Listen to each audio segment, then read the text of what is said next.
আজ আমার না মনটা অনেক অনেক খারাপ। তো অনেক খারাপ আর অনেক কষ্টও পাচ্ছি। এটা প্রতিনিয়ত হয়। সব কষ্ট সবাইকে দেখানো যায় না। কিছু কষ্ট এটা একেবারে একান্ত নিজের করে চেপে রাখতে হয় বুকের ভিতরে। তো যাই হোক আজকে মনটা খারাপ এর জন্য যে একটা নারী আজীবন যুদ্ধ করতে করতে করতে করতে করতে সবাইকে নিয়ে যুদ্ধ করছে।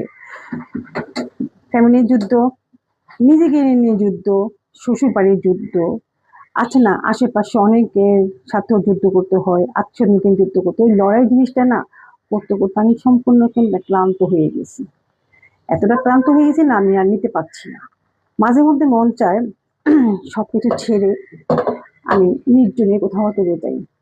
যেখানে থাকবে না কোনো কোলাহল, মানুষের কোনো কটু কথা, মানুষের কোনো খারাপ আচরণে যে আমি কষ্ট পাচ্ছি সেটাও থাকবে না। একটু শান্তির আশায়, একটু মানে স্বস্তির নিঃশ্বাস ফেলার জন্য এমন একটা নির্জন জায়গায় আমি চলে যেতে চাচ্ছি। আমিও ভালো থাকতে পারবো, মনে হয় ওখান থেকে আমি আর ফেরত না আসি। তো আসলে আমি আর নিতে পারছি না। এই যে লড়াই জিনিসটা আমি নিতে পারছি না। লড়াই করতে, করতে আমি শেষ হয়ে যাচ্ছি। মানে এমনটা যে এমন একটা লড়াই সব বিষয়ে সব মানে থেকে আমি নিজেকে একা করতে চাচ্ছি। একা থাকার চেষ্টা করছি। ধন্যবাদ আপনি। ভালো থাকবেন।